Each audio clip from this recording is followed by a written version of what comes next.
What a week. Congrats to everyone as FC Cincinnati brings home a 2-1 win.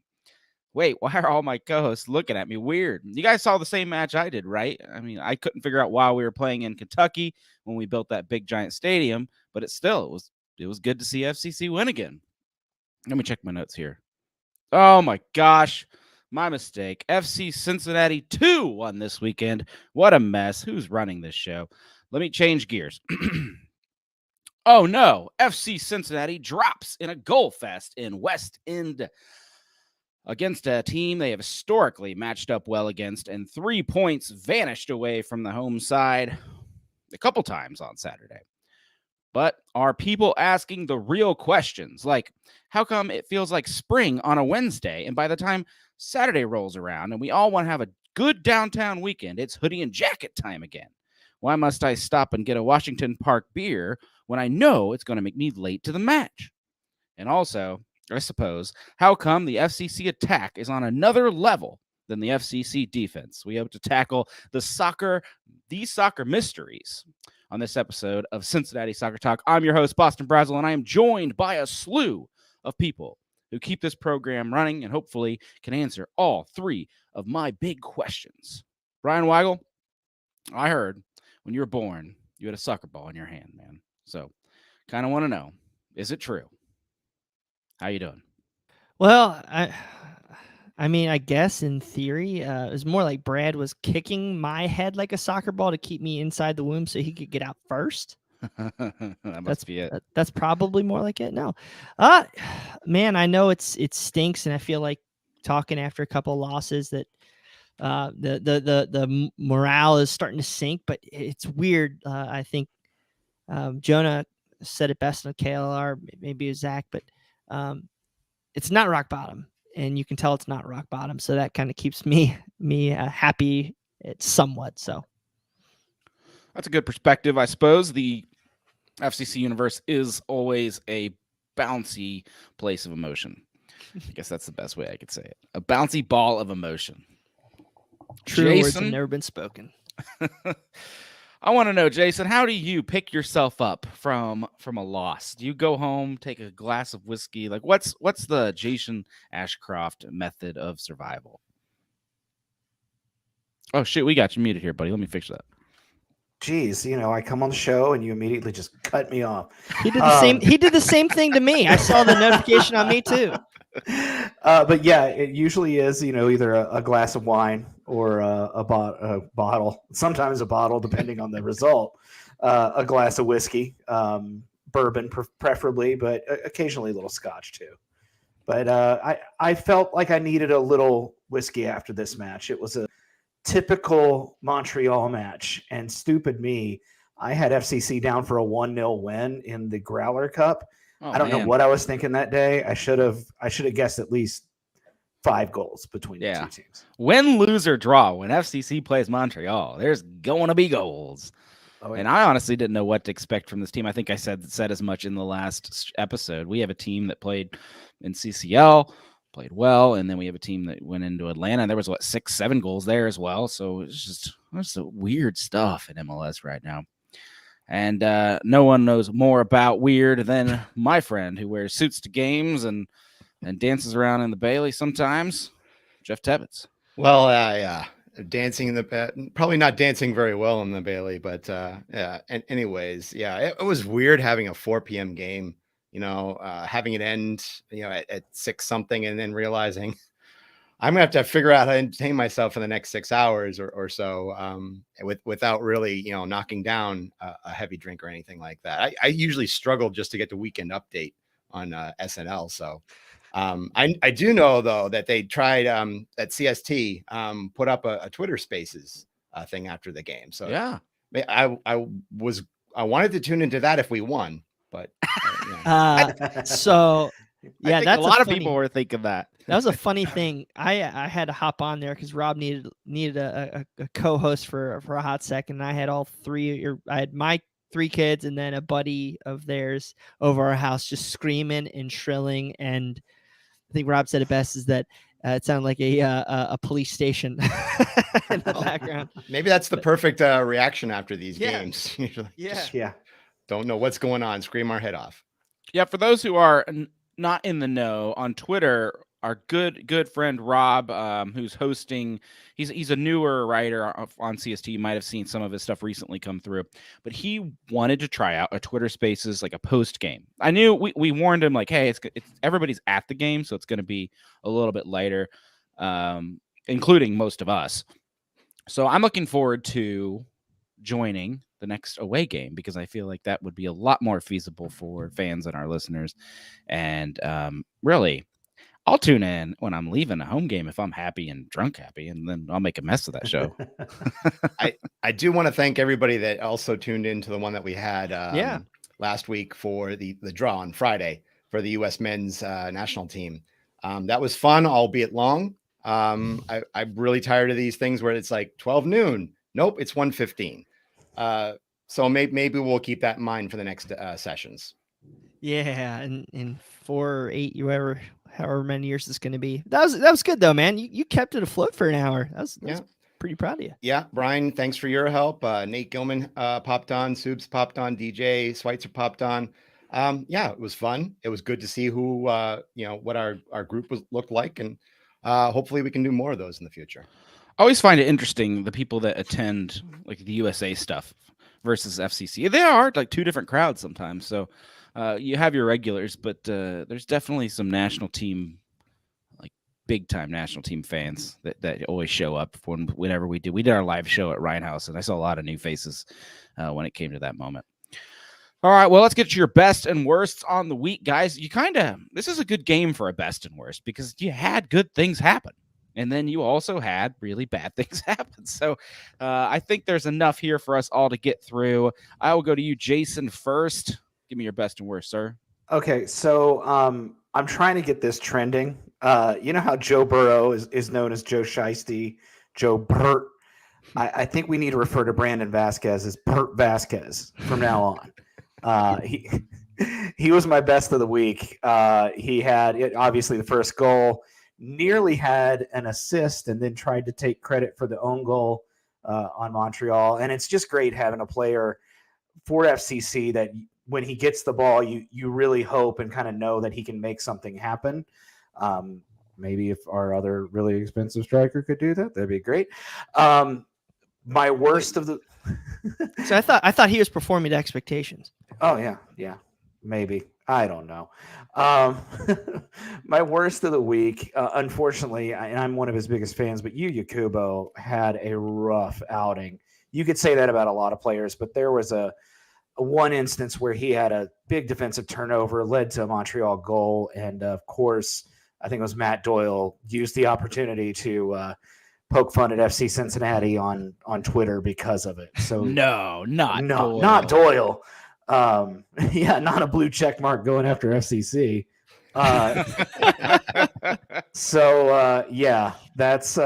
my best and worst for the week. I agree. We've come to expect a lot of Yuya Kubo. He's played really, really well. So that also stuck out to me. I'm glad you caught that. I thought it was an odd performance. Well, we could talk about that more later. Brian, give me your best and worst, sir. Sarcastically, I guess you could say the best was seeing former FC Cincinnati great Kai Kamara playing so well in TQL Stadium. Probably the best FC Cincinnati signee to ever play in TQL Stadium. Second ever player? No, something like second that. draft pick. Second ever, supplemental draft pick. Oh, yeah, that's good. About actually, that before the match too. Kai, he's a big partner of Mike Lahoud. And I believe they have a charity that does some fundraising for some schools in Sierra Leone. So if you have I don't have a link, but if you have the chance, he's such a great guy, and I root for him to succeed in every facet of the game. So in all seriousness, the best is seeing a great guy like him do great things. Worst part of the game is just our inconsistencies, yet it's something that we've known this whole year is there's going to be a lot of ups, there's going to be a lot of downs, and it's just this carousel we're going to be riding it all year until we get some help, which should be on the way very soon. But yeah, you're going to have games like Yuya Kubo has, but then when he has maybe a little less pressure and can get forward, you're going to see him create some magic. So take the good with the bad. Yeah, I think that was his 8th goal going back to Kamara. I think that was his 8th team he scored a goal for, something like that. He's been with half the league, man. That was his first goal with Montreal, so that was his first team goal. Like he gets registered with them. Anyway, pretty cool because every team he's been on now, I think he scored a goal for, and except for us because we only had him for a second. But he does have a Kai Kamara FC Cincinnati jersey. Apparently, he wore on Instagram. Oh, really? That's amazing. Good for him. No, seriously, he's one of those guys. Like I know he's gotten to beefs and there's issues in Columbus, but generally one of the guys that I will always root for, regardless of what team he plays on. All right, last but not least, Mr. Tebbets. All right. I will start with the best this week. And it's just maybe a rhetorical question, but what parallel dimension did we get this version of Alvis Powell from? I mean, the fact you're talking about the legends of the 2019 FCC. He was not the guy that we expected to have when we traded for him back then. He was all over his side of the field for about the 70 minutes that we needed him for. He expended a lot of energy. He made that first goal happen, busting down there and getting by his guy. He made the penalty kick happen by getting tripped up in the box with his move down the side. He looked like a different man out there. He did spend a lot of his energy and had to be subbed out. He did collect a yellow card. So it wasn't perfect, but he looked like a changed man. My worst, in the same vein, what parallel dimension did our version of Jeff Cameron go to? He did not look at all like what was advertised for him in the past. The first goal really wasn't his fault, but the entire defense was sort of in shambles, and it was a banger of a kick by Mihailovic from Montreal. But the other 3 ones, you can sort of credit to him stepping up and being in the wrong spot at the wrong time. The second one was when he was, I think he tried to challenge Victor Wanyama and got beat badly. So he tried to chase after the ball and ended up leaving tons of space for Mihailovic to get his brace. He practically did the same thing in the fourth one when he and Blackett both challenged the ball at the same time and then chased after the ball when it got passed, and he didn't follow the passer after that. So you can even say the third one was his fault too, because he got caught flat-footed and Kamara was somehow behind him. So he just did not have a very good game at all. Those are good points. I think this is all stuff that we have to try to decipher here on this show, because I'm with you. There's some weird stuff happened this week, and one thing that wasn't weird was Brandon Vasquez getting back in form, and Baji getting, because he kind of had a misstep, I think, in his last match. So seeing him work again with Brandon and almost get his own goal, which they took away from him, right? It's now an own goal. Yeah, that was an own goal. Yeah, and then he had, I mean, he still had a couple other very decent shots. Yeah. So that's my good on the match, just seeing the partnership up top work. I'm not sure why it's not working every week, and I think it is. I just think that sometimes you score on all those XGs and sometimes you don't. That's just part of soccer. But I think the chances are being created still, which I like. And Brandon put him away again. Should be up there, if not leading for Golden Boot. So good on Brandon. Good on Baji, though. And everybody else that's making this attack work. Matarrita goes down. Powell picks up right where he left off, which I thought was pretty cool. We just kind of flipped sides now and just said, all right, you do your thing, Powell. And it's working. My worst is, as I mentioned at the top of the show, I won a nice, warm game. I know it's April now. Like the first game. Yeah, we started the season in February. And I was expecting just a really cold start, but I'm ready for spring, guys. I'm ready for sit in TQL, go early, grab some beers, just chat with friends, put my feet up because the other people aren't there yet, and just hang out. And that's my dream currently. I've got it in my head, and I want it to happen. It's Ohio. We're gonna go from 40 to 90. So you better be careful what you ask for. Also, I love this. Ken Hedker, best of the week, pancake banners. Amazing. I think Jeremy Schultz responsible for that. Whatever. Amazing. Pancake banners. If you didn't see them for every goal, Brandon Vasquez we're putting up a Kodiak pancake logo. I didn't know that. Whatever it is. Yeah. So that's why there were 5. Oh, yeah. We're going to need a lot of banners this year, I think. Yes. I want to know though, is he getting the pre-made Kodiak cakes, or is he whipping them up the mix? Hold on, I got an answer for you. Okay. Really? This is really important to me. Yes. Yeah. No. All right. So on his Instagram, he had a 20-ounce box of Kodiak Park City 100% whole grain power cakes, flapjack, and waffle mix, buttermilk. Just add water. Yeah, you're welcome. If you can see that mix right Straight there out of on Park the City, screen, Utah. Yeah. that 1080p screen right there, baby. Not a sponsor, but if you want to eat like Brandon Vasquez, Their eat Kodiak. power waffles are legit. I'll give them that. Yeah. It's weird because I saw that picture and then the next thing advertised was Kodiak on my feed. Was it really? It was like, dude, no, don't do this to me, man. Stop making me think that brother's watching. The first thing Brian has on our rundown here is what to do with Vasquez, Baji, and Brenner. We've already hashed this out, but I feel like every week it's still a thing because Brenner still does not have a start, and that is weird for a $13 million striker. Like, how come we haven't seen Vasquez, Brenner? I'm trying to point to Rupesh. Yeah, no. In all seriousness, you got to start playing the $13 million man. You have to. I mean, he's got quality. We know he's got quality, but you got to put him out there. Only problem is he your second guy that's kind of feeding Vasquez, or how are you going to remake this offense? I think it's been very difficult without that fourth midfielder to be able to maybe give a little bit of defensive cover to throw Benner out there, who's not going to maybe do all that work. But I mean, hell, you had Don Baji playing left back at times this past week, so the versatility of that guy is immense. But at some point, I guess Baji's going to have to make way. You can't pull out Vasquez. Well, 100%. I mean, Jeremy Schran mentions in the chat on YouTube that you sell Brenner, but you can't sell him unless you're getting production out of him. He's an investment, and unless we're getting him on the pitch and scoring goals, his value is just going to tank. And I'm with you. He really needs to be out there. And I also worry about, his work rate. You said it best.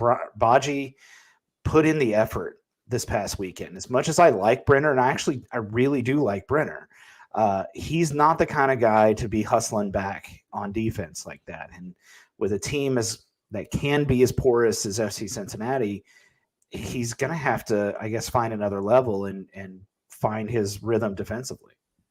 Now, the thing about it is that if I remember at the end of the year last year, is that Brenner and Vasquez both started a lot of these games together. And that's when Vasquez started to put things together, started to score. So I'm as much as the Baji Vasquez connection has been working, I still am a proponent of having Baji come off the bench. I want to see him come in with fresh legs and a hungry appetite, and just want to get goals to pad leads and not necessarily come back from them. I'll say that until the cows come home. I think Baji is more of a sub than he is a starter. Kevin Michael on Facebook saying you don't fully know what you have until you give Brenner a shot with Vasquez. True. I agree. All we have to go off is last year. And the most important thing I learned last year, and you will hear me, if you go back, you will hear me criticize Vasquez over and over and over again because we were putting him in as a sub piece. And it is very clear. I think we have a lot of history with a worse midfield, keep in mind. But we have a lot of history that Brandon Vasquez needs starting time. He just can't rev up there in 20 minutes and get you that last goal. And we haven't seen Brenner be able to do it either. And so let's go ahead and try Baji at that role. I think he's really the only one we haven't tried in that sub-in role. That there are just times FCC needs that late game goal, and we're not getting it. So real quick, guys, we're going to have some congestion in our schedule coming up very, very soon because, of course, we have 2 weeks off now. Then we go to Atlanta on the 16th. But that either 19th to the 21st midweek game, I believe, am I wrong, Jeff, that we're going to have an Open Cup match? Yeah, they're going to be announcing the matchups, I believe, on Friday this week once they play out all of the games this week. So we should be playing on that 19th through the 21st, that Yep. window. So, okay, so you go the 16th, the 19th through the 21st, the 24th. So you have 3 games in 8 days there. Then you go Toronto on a Saturday, and then I think you have a midweek versus. Do we play Toronto 2 back to back? That can't be right. Hold on a second here. You know, Google's failing me now, but what all I'm saying is, you know, we have that, and then you have, again, like second week of May, you're going to have schedule congestion again with another U.S. Open Cup game, hopefully. So, I mean, we're going to have chances for Brenner and Baji and Vasquez, and hell, Kimi Ordonez, who had 2 goals this weekend, he's going to get a run. Markanich, you know, you're going to see these guys soon. Yeah, that was cool to see Markanich this weekend.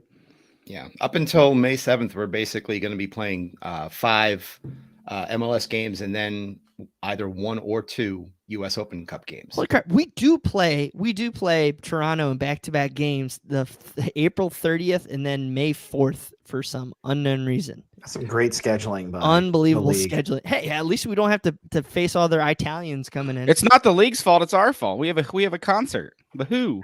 That's right, because they moved it. Yeah. Oh, yes. That's not the league's fault. We can't blame them this time. The Who. The The Who. Who. We're kind of If you not learned anything about American soccer, you always have to blame the league. Always blame MLS. I mean, Well- we're kind of fortunate that we don't have a game this weekend, or else we'd be even more congested. Yeah, that's true. I That didn't was get an my Who entertaining about 2.5 minutes there, gentlemen. That was fun. All right. We'll move on from this debate because I feel like we're rehashing it. I know there's some modern takes on it. And then eventually we are going to have a discussion on which pairing is actually better because we will see it all. To your point there, it's a great problem to have. It is. Mm-hmm. I wish we had that problem in the back. How are we going to get our $13 million player who scored 8 goals, which, okay, neither here nor there on the field. So we'll sell Brandon Vasquez to Mexico. There's your hot take. All right, before we move on to our next topic, we want to give a shout out to SwearOX, our sponsor for this episode. They have dropped the news to us on a new lemon lime flavor out and apparently killing it on shelves. You can find it over on their website or on Amazon. Brian, you always happen to have this code handy, so I'm going to put you on the spot. I hate you so much right now. I think it's SwearOX USA 2022. Is that right? SwearOX No, USA that's not 2022. right. How are you in charge of this madness and not know it? I love You it. jerk. But anyway, why Brian? It's supposed to be in Kroger soon. It's amazing. Like, It is. I'm in keep charge looking of for it. bringing snacks for my soccer team here in like 2 weeks, and I'm buying a whole case of SwearOX to make them all ready to go. And there's no sugar too, so hey, That's right. 0 sugars, 8 ions. Am I getting this right? You are. We know everything but the code. That's all. So we'll put that in our rundown as we usually do, so that you can pull that if you need it. And I think that only works on their website, so you would have to go there and use that. Going on right now. You got it? No. So I'm going on the website right now to try. Okay. Jerk. Cool. All right. Teams. FC Cincinnati, I've been playing the 3-5-2, and it kind of took people by surprise, I think, how well we were playing in that system. Lately, though, you've seen a lot more goals be scored on this club. Is Kevin Noonan, has he been found out?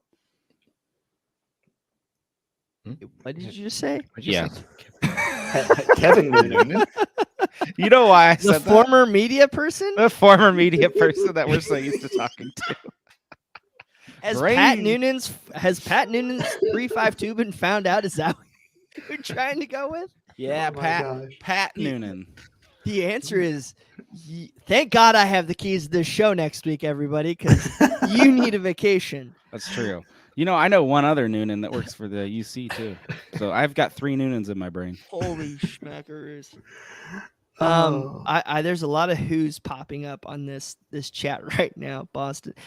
Short answer, this is what happens when the ginger makes the rundown versus the host. Sorry, I'm collecting thoughts. Gentlemen, I think you could see that teams are seeing how to beat our 3-5-2, and it's, forcing through the middle and then running multiple players at one center back. And between Haglund, between Blackett, and especially Cameron, We're having issues covering that extra runner, whether it's Moreno coming back, whether it's Kubo coming back. And you saw that space for Jordy Mihailovic to just take over. By the way, man crush on Jordy Mihailovic. My God. Yeah. Guy's incredible. They were talking quite a bit about him on Extra Time and Brandon Vasquez at the same time. But, and this is what I brought up with my worst, is that having a 3-5-2 is one thing, but having it run smoothly is another thing. I think there still needs to be more communication in terms of, if you have a breakaway, who picks up the pass, who follows the runner. It feels like they were all lost in this game, and it was a bad game for all of them, all three of them in the back, to sort of lose attention. And honestly, this is where we were missing Viacia. We really could have used another guy out there. Maybe if you had Viacia in the middle, or had him in the middle, and had two strong center backs flanking him, maybe we wouldn't be having this problem. Well, I mean, I think, Jason, you can say this too, is a lot of this goes down to the fact that we just didn't have the flexibility to go grab all the pieces we necessarily wanted in the offseason. Is that fair to say? I would think so. And part of me kind of wonders if that's on Chris Albright, who is the GM. It's not Chris Albright, but it's on. Well, and what I'm saying is, if that's on his list, his to-do list for the summer. Sorry about that. I think maybe. I know we've been talking about a winger. I know we've been talking about left back now with Matarrita and his injury, but do they go out and maybe look for a better center back, somebody who's maybe a little bit more mobile than the three that we have right now? I'm not sold we want a winger right away anymore. Like, I think that was a winger. Yeah. That's what he just said. Well, you know. Do you mean winger, like a back winger? A wing back? Wing back? Yes. Yeah, no, I think guys. I'm sorry. No, you're fine. You're fine. The defensively is where I go. Defensively and midfield, like those two things. I mean, if they had any ambitions of bringing in another attacking player, I'd just go ahead and pause that for a second, because I think we're okay. We're okay up there. Even if Vasquez needs a rest, we're okay putting Baji and Brenner in, for example. So, like, we got to find some more depth, and depth is the problem. It's the name of the game. Well, we talked about inconsistencies this week.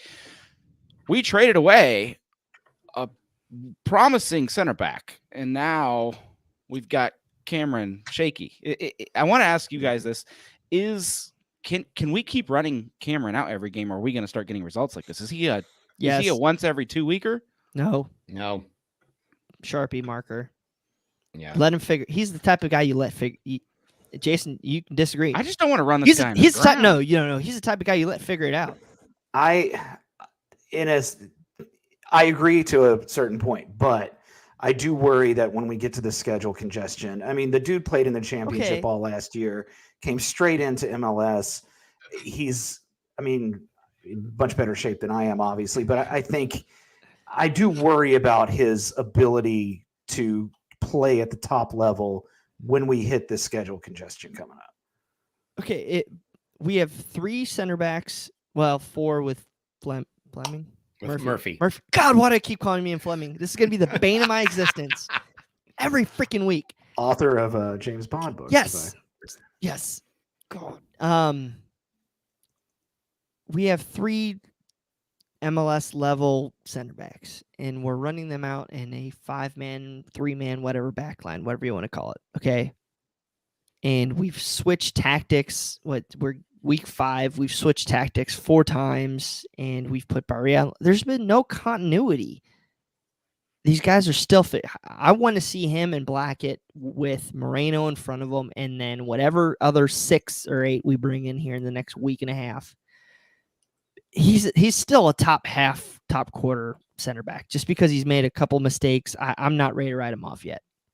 I wonder if having the 3 center backs is part of the problem, where you're suddenly trying to figure out where to fill in.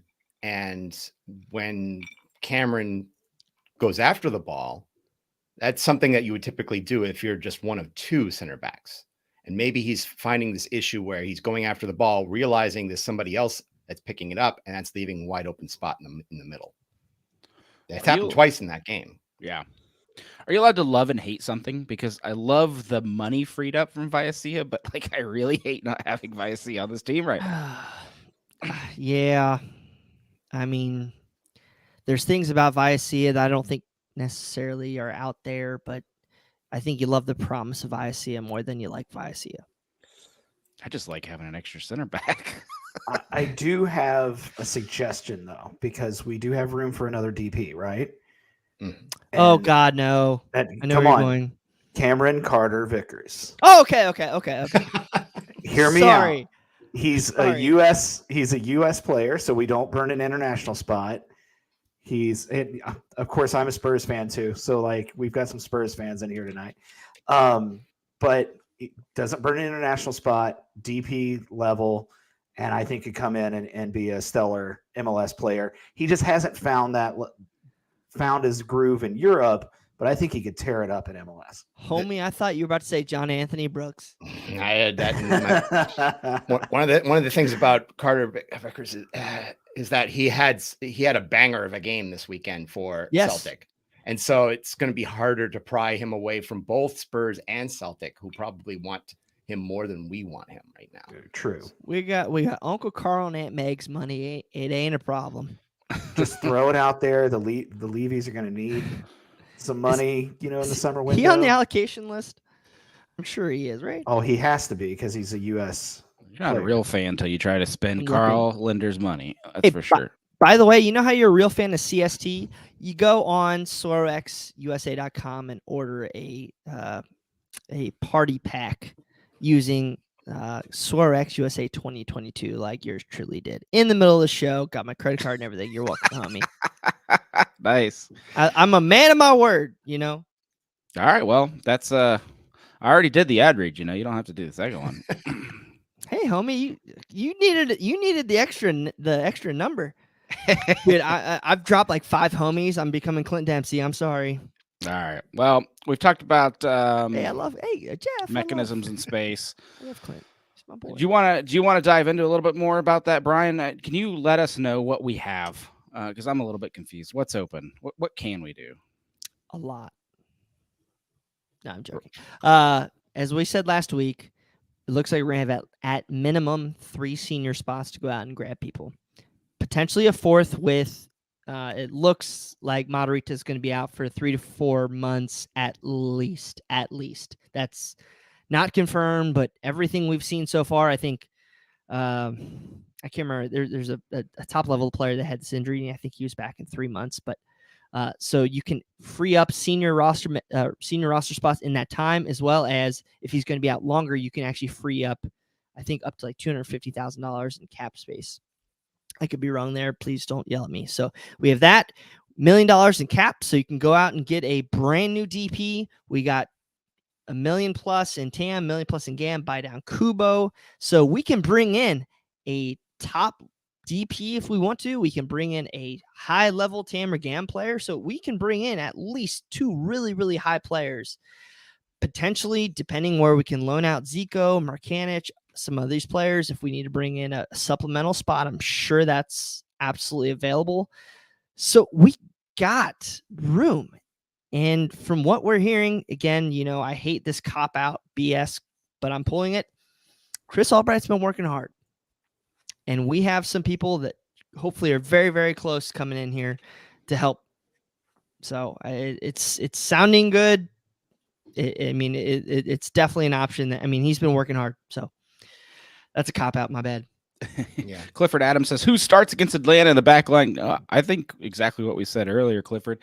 Even if we sign somebody before April, the 16th is when that game is. 2 weeks? Yeah, they're not. I don't think they're going to be in that match barring an emergency because you're still going to have to get them working with the team. Well, hopefully get Powell some treatments. And I think Powell he seems, knock on wood, I think he's all right. I think he just ran himself into the ground is really what happened in that one. He took a pretty bad spill in that first goal. He got tripped up. So I'm sure, the thing about Powell is he takes some long strides when he's really running heavy. So I'm sure it was a little bit of a cramp from most of that. Yep. Even the coach said Powell was a workhorse in that game. He said if everybody played like Powell, that game would have been a lot different. And that's true. He let's give him his due. We've have some history of criticizing Alvis Powell on this show, especially 2 years ago. And it's time that Powell gets his due. This was his match. I said, I think about the 70th minute, Powell is my man of the match by far. I know the fans will give it to Vasquez because of the scoring, but Powell created both of those chances. And honestly, if Powell's not in that game is toast. It's 4-1. So I think it's time. Is Powell your man of the match? I want to know. I can't believe this, guys, that we're hearing Boston Brazzle man crushed Alvis Powell and not Zico Bailey. Can't believe it. Well, Zico Bailey clearly could have done the same thing. But... Dude, he looked really good in that FCC2 game. No, to me, this reminded me of like Edgar Castillo's game versus the Crew, like a coming out party. Like, we trust him now versus being a little nervy. Yeah, defensively, he's not the best, but yeah, man, like I think this changed the tune for him, and I think the Bailey, not that they weren't in his corner, but I think he really represented the badge well. Yeah, and that's important to us right now, especially in this tough time. Well, Jeff, is he the new Moderita? Well, I don't know about that. I think that's going a little far there. But I mean, talking about hustle, if you can give hustle for 70 minutes, I think sometimes that's better than giving nothing for 90, right? He might not be the best defensive guy, but if you saw in the third goal they gave up, the guy that was trekking down and hustling and trying to be that guy to save it off the line, that was Powell sliding into the. Yeah, it was. It was. So sorry to cut you out. Mm-hmm. He looked technically very sound in this match, and that's not always his thing. Like he had several great first touches, that cross back in for that second goal. There's that. Yeah, no, it's him. Yeah, I mean, just he looked a lot better than normal. Is that sounding right? He did an Acosta and it worked. Oh my God. Boston, I just want to say you're legendary this episode. We're going to circle this episode and say, Boston, you had some, just like the game this week, you had some highs and you had some lows. You are our Alan Alan Powell. You are our Powell man. No, I'd put him down as the man of the match too. I thought you guys have covered all the bases. But it's been like night and day since he was here previous. His touch, I think, has improved quite a bit. And I like the relationship that he has with Junior Moreno. There were a couple times those guys hooked up pretty well this past weekend as well. So if he can keep going and keep us, in matches, great. We just need somebody to maybe fill in defensively when he gets a little bit too far forward. Oh my God, I love this. Alex Carnegus. Sorry, Alex. Powell looking like the Jamaican Trent Alexander-Arnold. There we go. Maybe. Nice. I mean, wasn't Alexander-Arnold out this past weekend? Oh, I'm really glad that you messed up his name because I think it's time for me to mess up. We have reached the moment in our show where we thank you. CST is open and free to everyone, whoever needs it. We all know nothing's truly free. There are a lot of costs involved, and of course, we are always trying to better ourselves here so that gives you the best content. We are fortunate enough to have a strong Cincinnati soccer community that keeps things rolling. So we want to shout out the few select people that have allowed millions, yes, now with an S, to get whatever they need from Cincinnati Soccer Talk and our 3 podcasts since early 2016. You have our thanks and the pleasure of my name butchering. Here you go. Reilly, John Davidson, Mike Hudson, Robert Stevens, Laurel Failer, Matthew Adamchek, Riley Stephen Burke, James Denbrough, Tom Newhouse, Ryan Weigel, Brian Gills, Dan Albers, Will Kaichuk, Ian Rexroad, Augustus Caceres, Bill Antonitis, Carl Feit, Jeremy Schran, Kyle Pohl, Christina Sharma, Rupesh, Tom Beversdorf, Jason, who is super average, John Haskell, Ryan Ernst, Mary Lou, Wes Anastasi, Rob Pierce, Clifford Adams, Thomas Seth, Pierce Johnston, Mike Parentis, Mr. and Mrs. Wiederhold, Rob Griselli, Bradley Weigel, Kevin Day, Jamie Schmed, Alex Carnegas, Mike Bowman, Brett Sova, Chris Hubbard, Kevin Cooney, Joe Max, Jack Emery, Sarah Gorman, David Moore, Bob Ryan, and Ryan Durkin. Thank you all for your support. Big thank you to those last two. You guys are first-time subscribers, so we want to thank you guys. And I really just threw these guys for a loop because they had no idea I was gonna play that video. Oh my God! Did you pick the load screen music from like some World War II strategy game or something? Joe Pipitone, what's with the Joel Osteen music? Hey. Oh my God! For your gift funny. of just 30 Sometimes cents you a gotta change day. things up. No, This show's off the rails. I love it. So happy right now. Oh, before we transition to the two team and other things, I want to get into the PK call that wasn't, because the CST Twitter account took some heat. Did you see this? Oh no! I think we had Robert on the Cincinnati Soccer Talk Twitter account, which we always have one of our staff members tweeting out the game. So if you can't be there, you can kind of follow along and catch whatever takes that particular person has. And so he said it's not a PK. The fans in the stadium are being homers, and our staff, I mean, I honestly was confused because that's one of those iffy situations to me. So here's what I saw. You got Bocce coming into the box, and he looks like he's getting pulled down by his jersey, but he also kicks the ball away, which then goes for a shot. So my question was, is this a PK, or is it a go ahead and play on, or was it not even a PK to begin with because it wasn't a official foul? Clearly, the referee. Jason, somebody take this. Why are you coming to me for it? Because I have such a lukewarm take on this thing. In the moment, I thought it was a PK, and yes, I was being a homer. I am a little surprised that it maybe didn't go to VAR.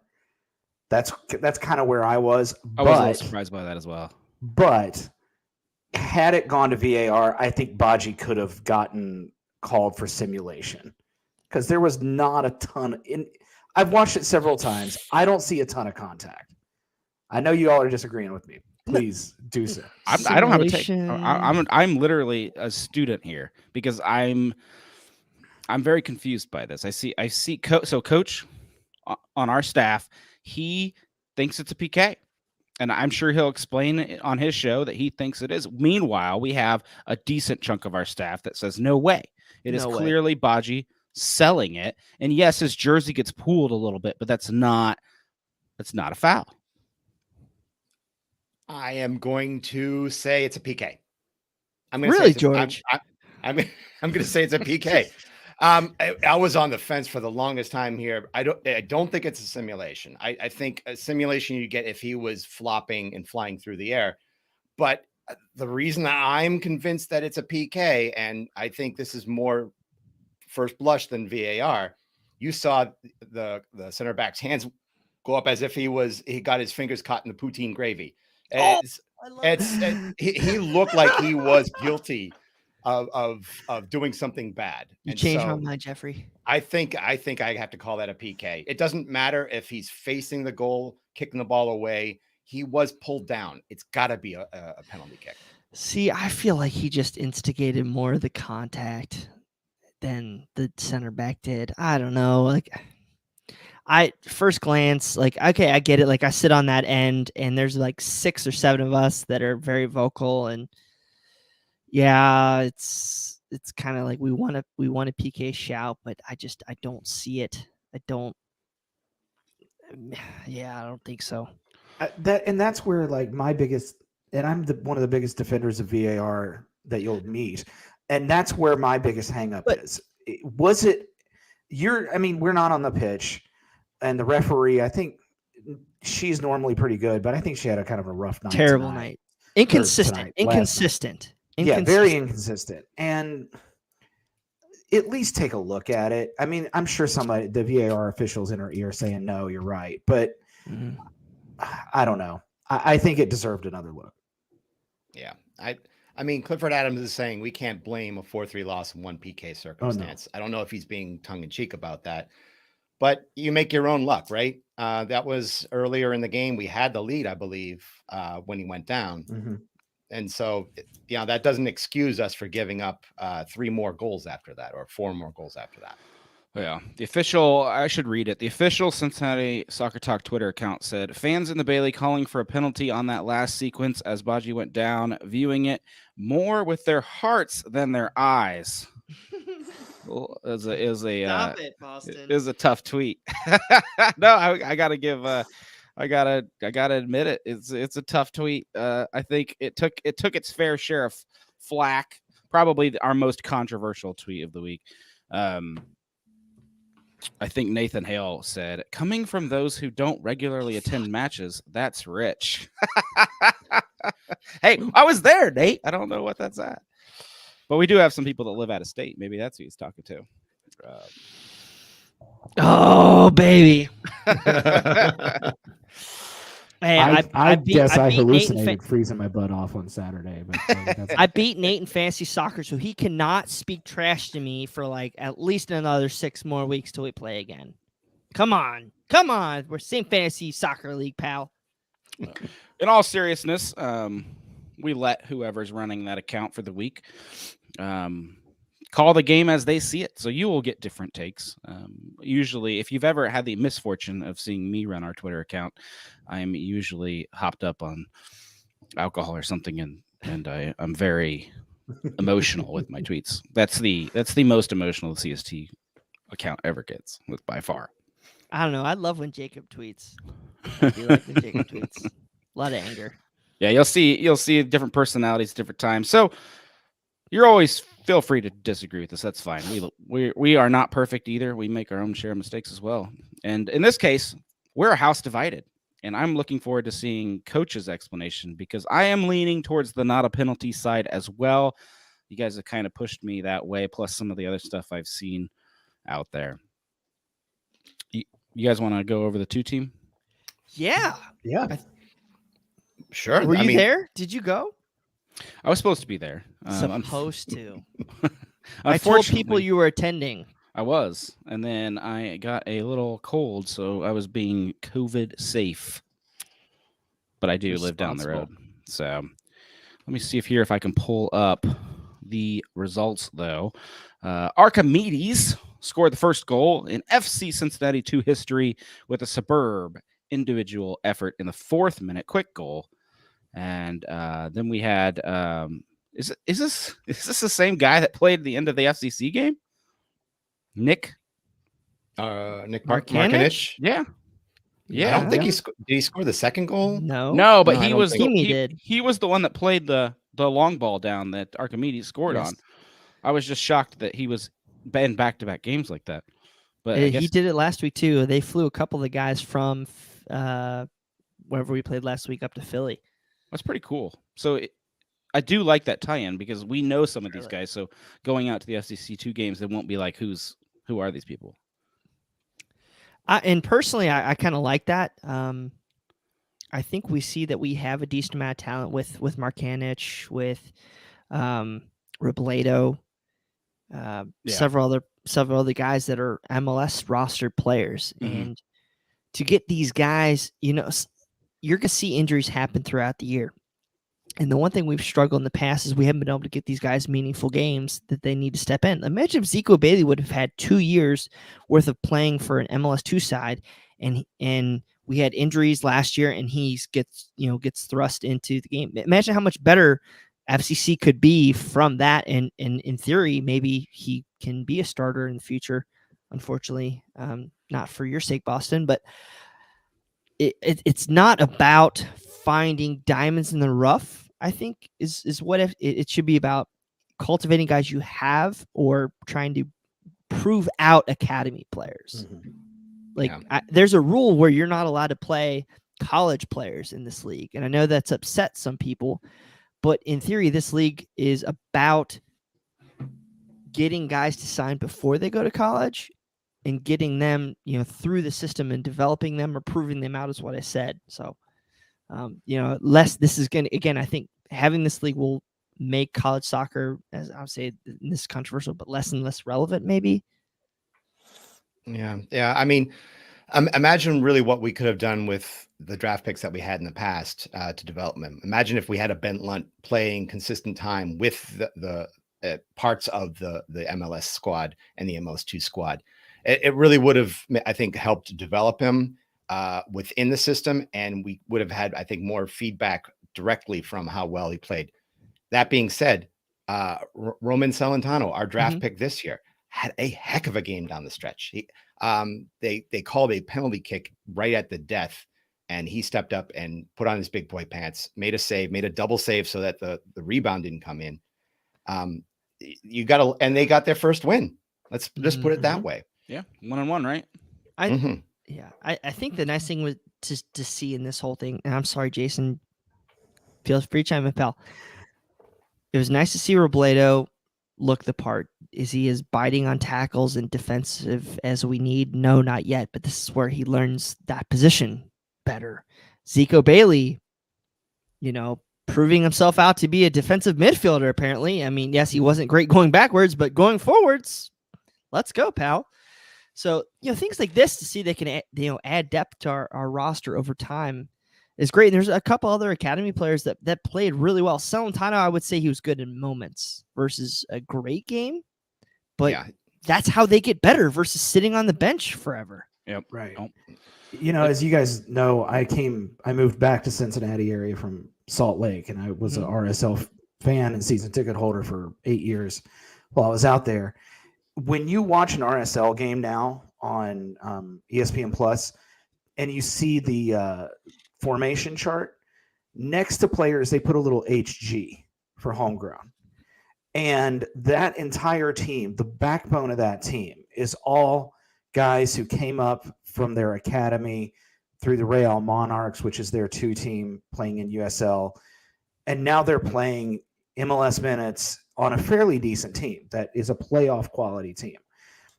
If we are going to be competitive in Major League Soccer, this is what we're going to have to do. We're going to have to build that backbone of homegrown players. And I know on Knifey Lion, I think it was Jonah brought this up, little forbidden door crossover here, but he mentioned, some teams build up players to sell them, where he wanted to see players come in and be here for the long haul. And I'm kind of that opinion. If we can get guys who are going to keep us in playoff hunts and build from within, that's exactly the kind of club that I want FC Cincinnati to be. Yeah, I definitely want to see us sort of take that Philadelphia approach where you've got academy players going up, playing for either Bethlehem or Philadelphia 2, whatever you call it, and then bringing them up into MLS and giving significant minutes there. Sometimes the way that I've seen other academies, and I think Red Bull might be guilty of this a little bit, where they bring them up, they try them out a little bit in the MLS, and then they sell them off, or they scrap them before they even get MLS experience. So I want us to follow that Philadelphia approach. Give us academy players that fit the system right away. And kudos, just real quick, as we're talking about MLS too, St. Louis, is it St. Louis City? Is that who they are? SC. They have started with their 2 team.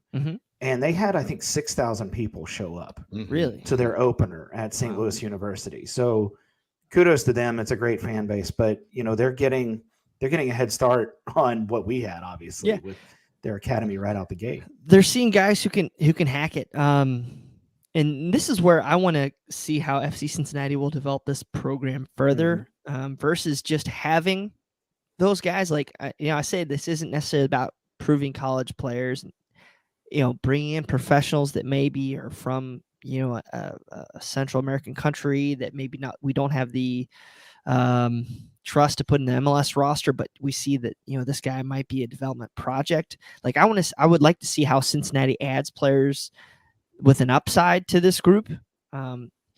I hate to see Tonga, we bought him for $4 million, but like a guy like a Tonga, maybe who comes from a Latin American country who you see who has some special traits, but can he fit into our system? Like I'm really interested to see where Chris Albright will take that into the future.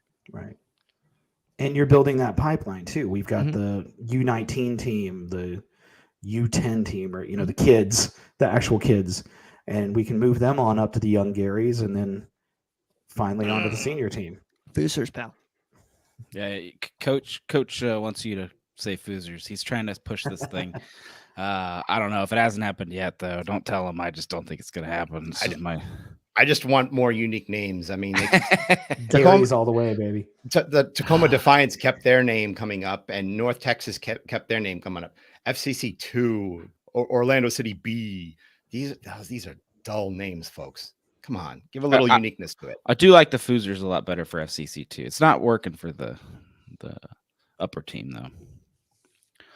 All right, well, any last topics we want to dive into? I know both teams, both FCC 2 and FCC 1, have some time off. So I don't think we have anything going on next weekend. The next time FCC 2 plays is the 17th versus New England Revolution away. So you can't watch them again until the 23rd when they play Inter Miami at home. That'll be the next game we can possibly go see. FCC 2 themselves. I'm sorry, FCC 1. This is getting confusing. Themselves are off as well next week, right, Bray? Yeah. So yes, FC Cincinnati is off this upcoming week.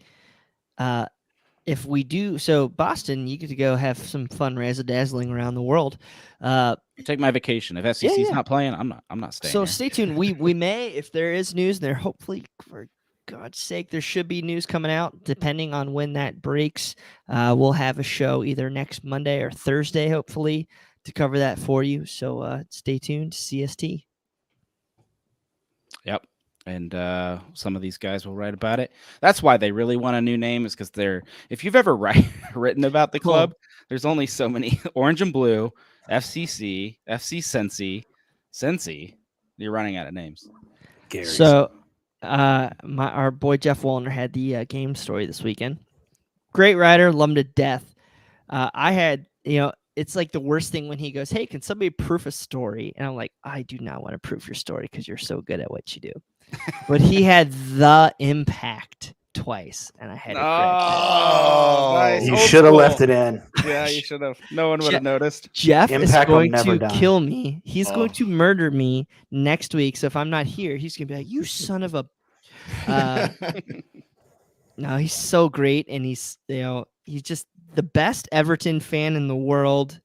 And yes, it's so I kind of who would have loved that? Montreal fans, because they hate their name change. yeah, they do. You should call them FC Montreal like their old USL days. You know what we're gonna call them in 5 years? Louisville City FC. Oh, Jason. You're like, son of a gun. Oh man, I got my conspiracy It'd be theories. amazing. I'd love it. Yeah, and then Louisville City could be home to 2 transplant teams that come in. The Aztecs, first rate. Oh yeah, Orlando City. That was Orlando City. Yeah. Well, I think it's about time we jump into our final thoughts. I want to steer this a little bit. Oh no. We have a discussion that happened today. Oh no. And I want to put Brian on the spot because he thinks that there is Whoa. Go ahead and you tell me what you think I meant. I think that Brian's counting his eggs before they hatch, and he thinks if Brandon Vasquez goes off, like keeps going off, he gets a World Cup look. Hold on there. Camp look. Hold on there, Bob. So I know Jeff Tebbets and I are going to have a discussion about this here. It's going to take us 20 more minutes of the show. We have 4 games in June. That is the absolute, to me personally, I think it's the absolute last time a non-call-up guy can get a call-up. And if Brandon Vasquez can somehow bang in 5 more goals or just keep doing what he's doing, I think it's absolutely possible for him to get a call up. It doesn't mean I think he'll it'd be get to go. irresponsible. I think it'd be irresponsible for Greg Berhalter not to call him in. Second, the only way he gets on a roster for the World Cup is if this gets if FIFA changes the roster rules from 23 to 26 or 28.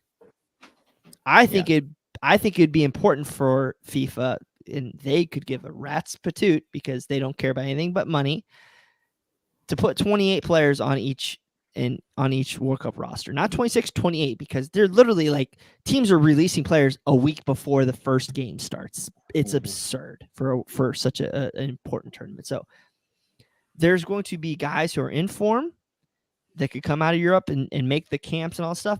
Could Brandon Vasquez make a 40-person World Cup training camp? Sure, but I think if he keeps banging goals, he absolutely could be a part of June, which could lead to another thing in November. Jeff. We'll see. I mean, they just announced today that the CONCACAF Nations League, the teams that are going to compose it, I think the U.S. play El Salvador and Grenada. Oh, yes. Plus Uruguay and maybe Argentina. Right. So they're going to have some friendlies. They're going to have these competitive games as well. We'll see. If Brandon does get his name in these early lineups, then it would be an incredible story. But I think it's still too soon. We're not the only ones discussing this, though. The MLS pundits have all brought it up. They mention it on Extra Time. I've seen people tweeting about it, and I'm with Bri. If it would be irresponsible for him not to get a call up to camp if he is still playing at the pace he's playing at in June. In June. Yes. And because this is the position that the U.S. men's national team is pretty, I wouldn't say weak, but they're struggling at that position. We don't have a center forward like that's scoring consistently for the national team. Greg has to do something to lock this kid down, because there's also a country just to the south of us who Brandon Vasquez could go play for. And we've seen dual nationals go to Mexico and have a lot of success as well. Either way, I want him to be recognized by a national team. You want to know my take? You're all crazy. And I think national pundits just need something to talk about. And Greg is over there saying, Brandon who? When it gets brought up. No, I'm not criticizing Brandon. I want him here in June playing for FC Cincinnati. I'm selfish. United States can go find somebody else. As far Greg as will just ask if there's another Josh artist out there. But no, seriously, I mean, Jesus Ferreira, I think he had a January. I saw what happened to Moderita. I'm scared now, guys. I'm scared. There's no reason to think that if he doesn't at least get a call, that he could be in some conversation. DK, Zardes, Sargent, all these guys have fallen off the wayside. And there's one thing that's proven: if you got a hot hand, play him. I mean, they were saying the same thing about Mihailovic after this week. Baby, let's go. They had him on their breath as the same sentence as Brandon Vasquez. So they've gotten a lot of the press from this weekend, but we'll see. It depends on who else can get hot or cold at the same time. Yeah. And again, guys, this all goes back to if they take more than 23. I don't think he's in the best 23. I think they take 2 in that, maybe 3. So, but hell, that'd be a hell of a story. All right, well, that was fun. Tabbits, you got any Open Cup games for us to check out? Oh, absolutely. I'd never thought you'd ask. The good thing about this week is that, with us not having a game on Saturday, now we can pay attention to who we might be playing. The third round matchups, the ones that we get into and announced for, that's on Friday. But before then, we have a bunch of games locally, statewide, where we should pay attention. Detroit City and Michigan Stars, they play on Tuesday. So does Indy 11 and St. Louis 2. Wednesday, Louisville City, they go down. They host Chattanooga Red Wolves from USL 1. Ford Madison will take on Cleveland SC. these are games that we could be associated with. Whoever wins those, we might be playing it. So turn on your TVs on Tuesday, Wednesday, and maybe even Thursday if you really have an appetite for U.S. Open Cup. Tuesday's trash day. I love to turn on the TV and pretend like it's not. So Detroit's playing on Tuesday. There you go. We've played Detroit. We've played Louisville. I wouldn't mind someone new like a Cleveland or Madison would be cool. Minneapolis, are they still in it or they get knocked out? But they got knocked out. And that brings up the other one is that I think Des Moines is playing Union Omaha. If Des Moines wins, we might be playing Des Moines. What about the Riverhounds? They're still in it too. Pittsburgh, I would expect them to face like Columbus. We've played them. We've played them in the Open Cup before. The Riverhounds once before. We beat them. Yeah. All right. Well, that's all stuff. I'm looking forward to playing any of those teams, honestly, because I love the Open Cup and I'm going to be at that game if it's here for sure, or wherever it is. If it's close by, let's go. Let's all jump on a CST bus, and go. I appreciate you breaking that down for us, though. All right. Final thoughts, Jason. What do you got for us? It's actually kind of good to have a couple weeks off. I think we need a little bit of a breather, not just the team, but I think us as people. We just need to take some time for ourselves and enjoy life and root for the future Dirty River Derby in the Open Cup. So that's what I'm going to be doing this week, and enjoying the week without FC Cincinnati, hoping everybody gets rested up for a big win in Atlanta. All right. Got anything else for us, Jeff?